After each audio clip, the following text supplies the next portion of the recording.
Hello and welcome back to my channel. I am Catherine, and in today's video I'm going to break down the Palfish quiz for you. And there's not much to break down because it is stupid easy, okay? The hardest part is the interview, and if you're taking the quiz, you already did the hardest part, so congrats. The Palfish quiz is only 16 questions.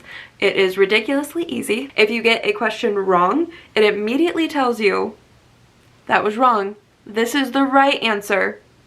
And you say okay, and then you go click the right answer. Everyone can pass it.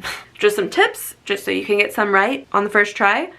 You have to wear a blue shirt. The Palfish logo must be hanging in the back of all your classes. I can't really remember any other questions right now. I took it a while ago, but it's really easy. You will get through it. It will be very easy for you. And yeah, so if you found this video helpful at all, please give it a big like, thumbs up, and subscribe.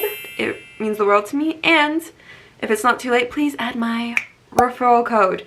It really helps me out a lot, and in return I want to help you. I have a whole website that walks you through the entire Palfish application process, so take advantage of that.